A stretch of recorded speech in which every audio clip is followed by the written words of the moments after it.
नमस्कार, जय हिंद दोस्तों। आप एक बार फिर से दिल्ली में किसानों के आंदोलन को देख रहे हैं। ये 2021 के उस बड़े किसान आंदोलन की फिर से याद दिलाता है। उस बार जब किसान आंदोलन हुए थे, तब उस समय सरकार ने 3 फार्म लॉज पास कराए थे और उस समय किसानों की डिमांड थी कि उन तीनों लॉज को वापस लिया जाए, उनको रिपील किया जाए। और किसानों के दबाव में आकर सरकार ने उन 3 लॉज को वापस भी ले लिया था। इस बार फिर से किसान दिल्ली चलो का नारा लेकर के दिल्ली का घेराव करने की कोशिश कर रहे हैं, फिर से प्रोटेस्ट कर रहे हैं और इस बार इनके डिमांड्स कुछ और हैं। तो हम लोगों को ये देखना है कि जब वो 3 लॉज वापस हो चुके, सरकार ने किसानों की डिमांड्स को फुलफिल कर दिया था, तो अब इस बार ये फिर से किस बात का प्रोटेस्ट कर रहे हैं? क्या ये फिर से कुछ नई डिमांड्स लेकर के आए हैं? अगर डिमांड्स लेकर के आए हैं तो वो क्या हैं? और ये डिमांड्स कितनी जस्ट हैं? ये प्रोटेस्ट करना कितना सही है, कितना गलत है? या फिर ये सिर्फ पॉलिटिकली मोटिवेटेड है, कहीं 2024 इलेक्शन के लिए कोई एक पॉलिटिकल एजेंडा तो नहीं तैयार किया जा रहा है? या फिर ये जो किसानों की इस बार डिमांड्स हैं वो एक्चुअली जेन्युइन डिमांड्स हैं?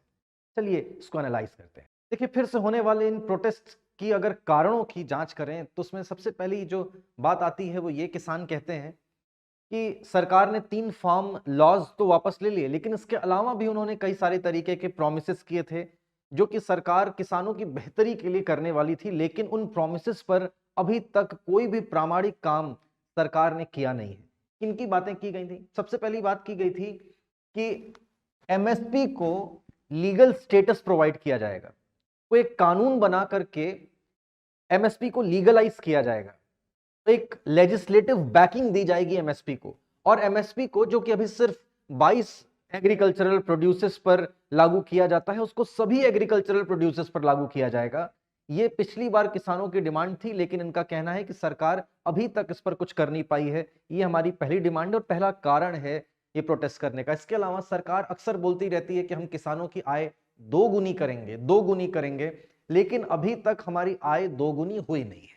ये एक अगला कारण बताते हैं। इसके अलावा वो बोलते हैं कि किसानों के ऊपर इस समय कर्ज बहुत है, तो उसकी कर्ज माफी हमको करनी है। देखिए, देश में अभी तक 2 बार बड़े पैमाने पर कर्ज माफी हो चुकी है केंद्र सरकार की तरफ से।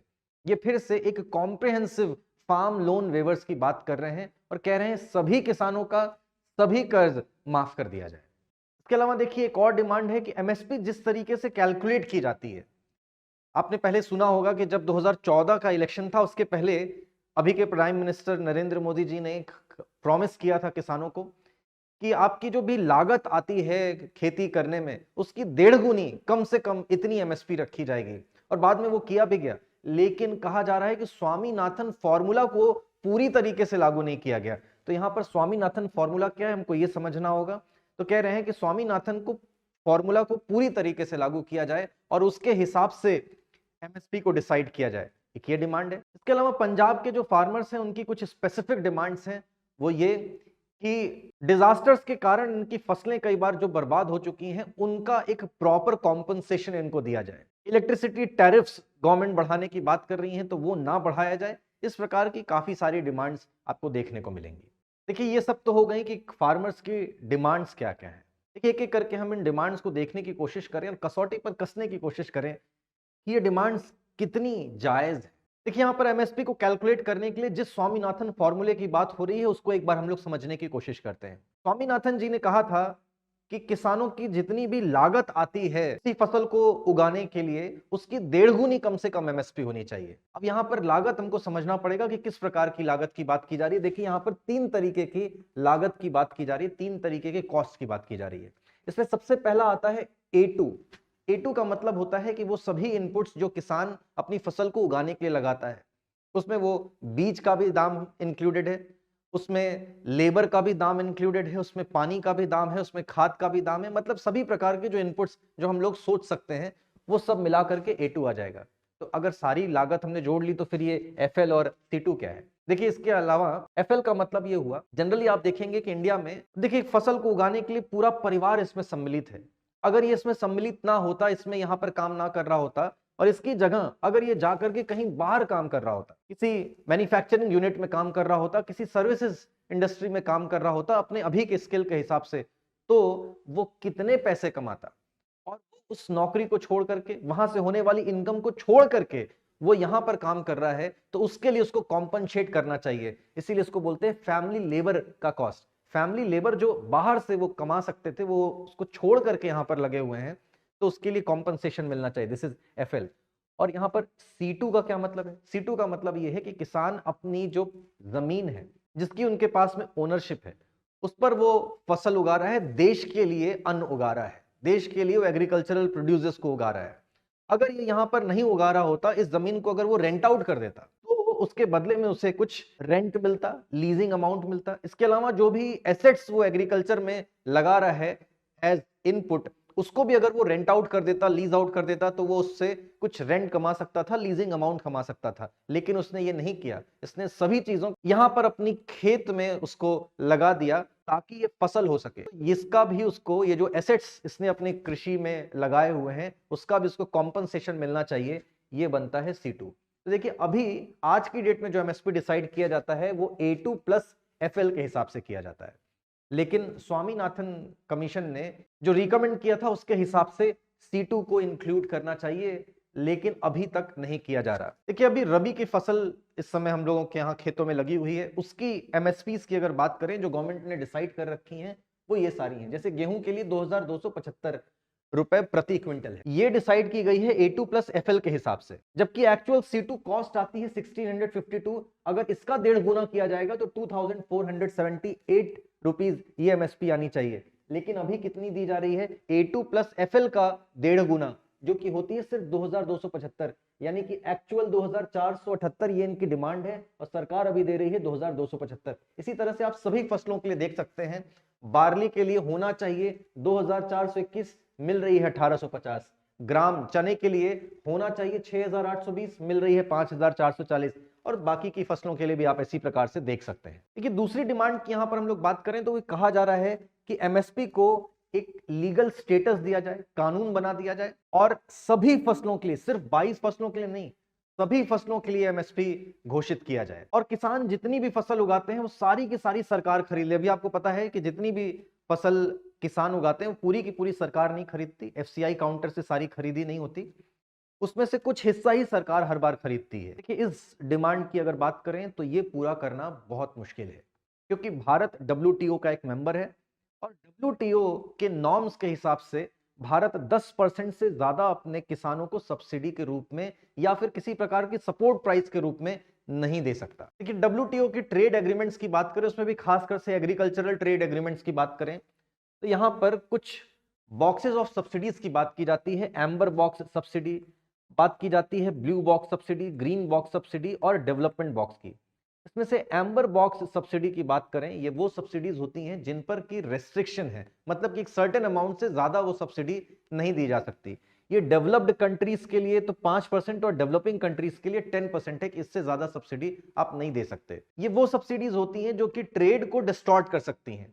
अब समझिए, अगर मान लीजिए कि प्राइवेट प्लेयर्स किसी एक रकम पर किसानों से फसल खरीद रहे होते, तो वो खरीद करके क्या करते? उसको जब वो वापस मार्केट में बेचते तो अपना प्रॉफिट मार्जिन रखते। अगर से कि उन्होंने 100 रुपए में खरीदा, तो वो चाहते कि 110 120 रुपए में बेचे। लेकिन गवर्नमेंट्स अगर प्रोक्योर करेंगी और किसी मिनिमम सपोर्ट प्राइस पर प्रोक्योर करेंगी, तो उनके लिए ऐसा कोई जरूरी नहीं है। गवर्नमेंट्स के पास में बहुत ही सरप्लस फंड होता है, तो गवर्नमेंट 100 रुपए में खरीद करके 20 रुपए में भी बेच सकती है। इस तरीके के किसी सपोर्ट से क्या होगा? दुनिया में जो ट्रेड है वो कॉम्पिटिटिव नहीं रह जाएगा, ट्रेड डिस्टॉर्शंस आएंगे, उस पर रिस्ट्रिक्शन लगाता है WTO। तो यही कारण है कि भारत हर एक फसल पर एमएसपी नहीं दे सकता और सारी की सारी फसल उसी पर नहीं खरीद सकता। यही कारण है कि किसान आज की डेट में बोल रहे हैं कि भारत से WTO से बाहर निकल जाओ। अब देखिए हुआ क्या है, भारत और कई सारे डेवलपिंग कंट्रीज इस लिमिट को पार करके इससे ज्यादा सब्सिडीज दे रहे थे, तो WTO ने भारत से और बाकी की डेवलपिंग कंट्रीज से मना किया, उनके ऊपर रेस्ट्रिक्शंस लगाए कि WTO के नॉर्म्स के हिसाब से अगर आप WTO के मेंबर हैं तो आप ये 10% से ज्यादा सब्सिडी नहीं दे सकते। हमने बोला कि 2013 के पहले की जो भी सब्सिडीज हैं आप फिलहाल उनको अलाउ करिए, तो एक पीस क्लॉज साइन किया गया कि कुछ समय तक आप ऐसा कर सकते हैं, उसके बाद नहीं कर पाएंगे। तो 10 साल के लिए हमको वो रिलैक्सेशन मिली थी, लेकिन इस बार अब वो खत्म हो रहा है। WTO की मिनिस्टेरियल कॉन्फ्रेंस अभी इसी 26 से 29 फरवरी के बीच में आबू धाबी में होने वाली है। और देखिए, किसान का आंदोलन ऐसे ही समय में हो रहा है, ये जो टाइमिंग है ये सिर्फ 2024 के जनरल इलेक्शन से ही नहीं मैच करती, ये इससे भी मैच करती है। यहां पर किसान बात कर रहे हैं कि ये जो बार बार हम लोग पीस क्लॉज साइन करते हैं, पीस क्लॉज के चक्कर में मत पड़िए, डब्ल्यूटीओ ही छोड़ दीजिए, कोई जरूरत नहीं है डब्ल्यूटीओ की बात मानने की। क्या एक बात समझिए, हम डब्ल्यूटीओ छोड़ना अफोर्ड कर सकते हैं? क्या डब्ल्यूटीओ में अगर हम नहीं रहते हैं और किसानों को उस तरह से सब्सिडीज देते हैं तो इससे हमारा फायदा होगा या नुकसान होगा? देखिए, agricultural and process food export authority APEDA ने एक ये डॉक्यूमेंट जारी किया है जिसमें उन्होंने बताया कि डब्ल्यूटीओ में रहने के 10 फायदे हैं। कोई भी कंट्री जब डब्ल्यूटीओ में रहती है उससे उसको कई सारे बेनिफिट्स मिलते हैं। भारत को भी कई सारे बेनिफिट्स एडवांटेजेस इससे मिले हुए हैं। डब्ल्यूटीओ में रहने के कारण ये जो नेगोशिएशंस हुए हैं, इनके कारण दुनिया में एक रूल बेस्ड इंटरनेशनल ऑर्डर आया है और उसके कारण दुनिया में पीस स्टैब्लिश हुई है। इसके अलावा और भी कई सारे बेनिफिट्स आपको मिलते हैं जो आपको अलग अलग कंट्रीज से अलग अलग नेगोशिएशंस करने पड़ते हैं, वो नहीं करने पड़ते। एक कॉमन रूल के तहत दुनिया में इंटरनेशनल ट्रेड चल रहा है और इस डब्ल्यूटीओ में रहने का हमको बहुत सारे फायदे मिले हैं।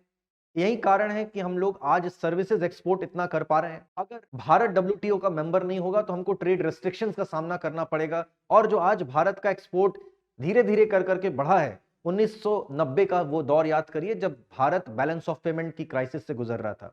आज हमारे पास में $600 बिलियन से ज्यादा का फॉरेन रिजर्व है। ये इसलिए क्योंकि हम लोग लगातार एक्सपोर्ट करते आए हैं। अगर ट्रेड रेस्ट्रिक्शंस हमारे ऊपर हावी हो गए तो हम एक्सपोर्ट नहीं कर पाएंगे, हमारा फॉरेन रिजर्व फिर से कम हो जाएगा और फिर से हम लोग उसी बैलेंस ऑफ पेमेंट क्राइसिस पर आ जाएंगे। तो डब्ल्यूटीओ को छोड़ना हम अफोर्ड नहीं कर सकते। देखिए, एमएसपी सिस्टम की अगर हम लोग एक बात करें तो समझिए कि एमएसपी जब आया था तो वो आया ही क्यों था। एक ऐसा समय था जब भारत आजादी के बाद फूड प्रोडक्शन के मामले में सेल्फ सफिशिएंट नहीं था, हमको फूड इंपोर्ट करना पड़ता था। हम चाहते थे कि हम फूड सरप्लस बने, एटलीस्ट सफिशिएंट तो बन जाए, हमको इंपोर्ट ना करना पड़े। उसके लिए देश की सरकार चाहती थी कि हम लोग ग्रीन रिवॉल्यूशन इंप्लीमेंट करें भारत में और किसानों को प्रोत्साहित करें कि वो फसल उगाएं। अब देखिए, कौन सी फसल उगाएं? हम चाहते थे कि कोई और फसल आप उगाएं ना उगाएं, पहले ऐसी फसल उगाएं जिससे देश की जनता का पेट भरा जा सके। तो फूड ग्रेन्स उगाने की बात की गई, चावल और गेहूं पर स्पेशल एम्फेसिस डाला गया। अब ग्रीन रिवॉल्यूशन वहां इंप्लीमेंट करना था जहां पर कि पहले से कुछ एग्रीकल्चरल फैसिलिटीज डेवलप थी, जहां पर कैनाल बनी हुई थी, जहां पर इरिगेशन फैसिलिटीज अवेलेबल थी। पंजाब, हरियाणा, वेस्टर्न उत्तर प्रदेश, यहाँ के किसानों से बोला गया कि अभी आप बाकी फसलों को छोड़ करके फिलहाल आप गेहूं चावल पर ज्यादा फोकस करिए, जिससे कि देश को पहले फिलहाल प्रोडक्शन के मामले में सेल्फ सफिशिएंट बनाया जा सके। किसानों ने बोला कि अगर सभी किसान एक जैसी फसल उगाएंगे तो फिर इससे तो उनकी मार्केट प्राइस बहुत कम हो जाएगी, तो हमारा बेनिफिट क्या होगा? सरकार ने बोला कि आप प्राइस की चिंता छोड़ दीजिए, फिलहाल आप उगाइए, जितनी भी फसल आप उगाएंगे उसमें हम एक मिनिमम सपोर्ट प्राइस की बात करते हैं, इतना कम से कम रकम आपको मिलेगी ही मिलेगी और आप उसको बेचेंगे हमारी एपीएमसी मार्केट्स में, मंडियों में। यहां पर जाकर के आप बेचेंगे, यहां पर एफसीआई का हमारा एक काउंटर होगा और बाकी के भी जो लोग यहां पर वहां होंगे वो हमारे रजिस्टर्ड आढ़ती होंगे, रजिस्टर्ड होलसेलर्स होंगे। वो आपसे जब प्रोक्योर करेंगे तो इसी एमएसपी पर ही प्रोक्योर करेंगे। इस प्रकार का उनको सपोर्ट गारंटी दी गई। देखिए, एक टाइम पर तो ये एमएसपी रेजीम किसानों को सपोर्ट कर रहा था, किसानों को हेल्प कर रहा था, लेकिन आज यही इनको रेस्ट्रिक्ट कर रहा है। किसानों के ऊपर में ये रेस्ट्रिक्शन है कि वो अपने डिस्ट्रिक्ट में मौजूद मंडी के अलावा और कहीं पर बेच नहीं सकते। हो सकता है कि एक जिले में किसान अगर प्रोडक्शन कर रहा है, यहां पर डिमांड बहुत ज्यादा ना हो, कहीं और डिमांड हो, ज्यादा रकम मिल सकती है, ज्यादा प्राइस मिल सकती है, फिर भी वो दूसरे जिले में जाकर अपनी फसल को नहीं बेच सकता, अपनी ही डिस्ट्रिक्ट की मंडी में वो बेचने के लिए मजबूर है। यहां पर भी जब वो पहुंचता है तो लंबी लाइन लगी होती है एफसीआई के काउंटर पर। इस बीच बिचौलिए आते हैं इनके पास में और इनसे बात करते हैं कि अगर तुम एमएसपी के लिए एफसीआई काउंटर का इंतजार करोगे तो एक हफ्ते बाद तुम्हारा नंबर आएगा, तब तक तुम्हारी फसल खराब हो सकती है। तुमने ये ट्रैक्टर रेंट पर ले रखा है, उसका तुमको रेंट देना पड़ेगा, तुम्हारे ऊपर जो ब्याज चढ़ रहा है, जो तुमने लोन ले रखा है, वो बढ़ता रहेगा। इससे अच्छा है कि तुम एमएसपी से थोड़ी कम रकम पर हमको अपनी फसल बेच करके जाओ। तो ये जो एमएसपी है, ये मिनिमम सपोर्ट प्राइस की बात की गई थी, अब ये मैक्सिमम सपोर्ट प्राइस हो गया है। किसानों को कभी भी एमएसपी नहीं मिलती, उससे कम पर ही उनको बेचने के लिए मजबूर होना पड़ता है। और इस एमएसपी का फायदा भी देश के सभी किसानों को नहीं, बल्कि एक छोटे से वर्ग के किसानों को ही इसका बेनिफिट मिलता है। इसके अलावा देखिए, एमएसपी ने और भी सारी तरीके की खामियां पैदा की हैं भारतीय कृषि तंत्र में, इंडियन एग्रीकल्चरल सिस्टम में। वो ये, इंडिया में इस कारण से क्रॉप डाइवर्सिफिकेशन नहीं हो पाया। खासकर से अगर हम लोग पंजाब हरियाणा की बात करें, उनकी सॉइल, उनका एनवायरनमेंट वो राइस कल्टीवेशन के लिए सूटेबल नहीं है, उसके बावजूद वो एमएसपी की लालच में राइस कल्टीवेशन कर रहे हैं। और राइस कल्टीवेशन करने के लिए देखिए, पूर्वी उत्तर प्रदेश, बिहार, झारखंड, पश्चिम बंगाल, असम, उड़ीसा जितनी आसानी से चावल की खेती कर सकता है, उतनी आसानी से पंजाब और हरियाणा नहीं कर सकते, क्योंकि इनकी सॉइल में क्ले कंटेंट की कमी है, सिल्ट कंटेंट ज्यादा है। इस कारण से यहाँ पर मॉइस्चर होल्डिंग कैपेसिटी कम है। अगर इनको चावल उगाना पड़ेगा तो पंजाब को वेस्ट बंगाल के मुकाबले 15 गुना ज्यादा पानी खर्च करना होगा। ये एनवायरनमेंट के हिसाब से ठीक नहीं है। यही कारण है कि पंजाब और हरियाणा में वाटर टेबल नीचे जाता जा रहा है। और एक बात समझिए कि कहते हैं कि quantity ensures quality. Water table नीचे जाने के कारण कम क्वांटिटी रह गई पानी की, और इसमें अब जो कंटामिनेशन होता है वो ज्यादा प्रभावी होता है। यही कारण है कि ये जो केमिकल फर्टिलाइजर्स, पेस्टिसाइड्स का इस्तेमाल करते हैं वो ग्राउंड वाटर तक पहुंचता है, और उसी पानी को जब ये कंज्यूम करते हैं तो इनको होता है कैंसर। आज पंजाब भारत का कैंसर कैपिटल भी बनता जा रहा है। क्रॉप डाइवर्सिफिकेशन ना होने के कारण देश में लोग एक ही तरीके के अनाज को बार बार खाने के लिए मजबूर हैं, और यही कारण है कि आज देश की एक बहुत बड़ी जनसंख्या लाइफस्टाइल डिजीजेस जैसे कि थायराइड, ब्लड प्रेशर, डायबिटीज से पीड़ित है। लेकिन इनकी अगली डिमांड फार्म लोन वेवर्स की बात करें तो फार्म लोन वेवर ये करना ये देश की फिजिकल हेल्थ के लिए उतना अच्छा नहीं है। इससे देश की जनता का फाइनेंशियल बिहेवियर बिगड़ता है। और देखिए, ये डिमांड जो आज किसानों तक सीमित है, ये कल को किसी दूसरे वर्ग तक भी पहुंच सकती है। अगर एक बार को देश की जनता का फिजिकल डिसिप्लिन बिगड़ा तो देश की अर्थव्यवस्था गिरने में देरी नहीं लगेगी। और फार्म लोन वेवर करना ये तो एक टेम्पररी एक्शन है जो कि किसानों की बेहतरी के लिए लिया जा सकता है। इसके अलावा और भी सारी चीजें हैं जो करने की जरूरत है, जो एक्चुअली किसानों को बेनिफिट कर सकती हैं। फार्म लोन वेवर की डिमांड करना वो एक्चुअल एक्शंस से ध्यान बटाने जैसा हो सकता है। ये जो पैसे फार्म लोन वेवर में खर्च होंगे, इसकी जगह पर अगर एग्रीकल्चरल सेक्टर में जेन्युइन इन्वेस्टमेंट की बात की जाए कि हर खेत तक पानी पहुंचे, ड्रिप इरिगेशन की बात की जाए, जो ग्राउंड वाटर टेबल है उसको ऊपर लाने की अगर बातें की जाए, ग्राउंड वाटर रिचार्ज की बातें की जाए, अगर इरिगेशन फैसिलिटीज डेवलप की जाए, और अगर बायोटेक्नोलॉजी में इन्वेस्टमेंट किया जाए, नए उन्नत किस्म के high yielding variety seeds develop किए जाएं, अगर सॉइल इरोजन को रोकने के लिए कुछ काम किया जाए, अगर डेजर्टिफिकेशन को रोकने के लिए कुछ काम किया जाए, इन्वेस्टमेंट्स किए जाएं, ये होंगे एक्चुअल एफर्ट्स, एक्चुअल एक्शंस जो किसानों के लिए बेहतरी का काम कर सकते हैं। हालांकि देखिए, इस बार का ये जो किसान आंदोलन है 2021 के किसान आंदोलन जैसा व्यापक नहीं है। इस बार ज्यादातर किसान संगठनों को हरियाणा और पंजाब के बॉर्डर पर ही रोक करके रखा गया है, उनको आगे नहीं बढ़ने दिया जा रहा। और इसमें सारे किसान संगठनों ने पार्टिसिपेट भी नहीं किया है। पंजाब के सिर्फ 2 बड़े संगठनों ने पार्टिसिपेट किया है, बाकी सभी ने इस आंदोलन से दूरी बनाई है। ज्यादातर किसानों का कहना है कि ये रबी की फसल को उगाने का समय है, इस समय हम अपने खेतों को छोड़कर प्रोटेस्ट में नहीं जा सकते। हालांकि हमारा मोरल सपोर्ट इन प्रोटेस्टर्स के साथ है। देखिए, एग्रीकल्चरल रिफॉर्म्स के लिहाज से देखा जाए तो भारत इस समय एक बहुत ही महत्वपूर्ण मोड़ पर खड़ा है। यहाँ पर जो भी डिसीजंस लिए जाएंगे वो इंडियन एग्रीकल्चर को बहुत दूर तक लेकर के जाएंगे। इस समय भारत ऐसे समय पे खड़ा है जबकि 2024 के इलेक्शंस नजदीक हैं, और साथ ही साथ इस समय 13वीं मिनिस्टेरियल कॉन्फ्रेंस भी होने वाली है अबू धाबी में WTO की। ये बहुत ही महत्वपूर्ण समय है जब कुछ बहुत ही महत्वपूर्ण एग्रीकल्चर से रिलेटेड डिसीजन लिया जाएगा, और ये जो भी डिसीजन आएगा वो इसके लॉन्ग टर्म और व्यापक इम्पैक्ट होंगे। तो जो भी कुछ यहाँ पर डिसीजन लिया जाता है इस पर हम नजर बनाए रखेंगे और आपको स्थिति से अवगत कराते रहेंगे।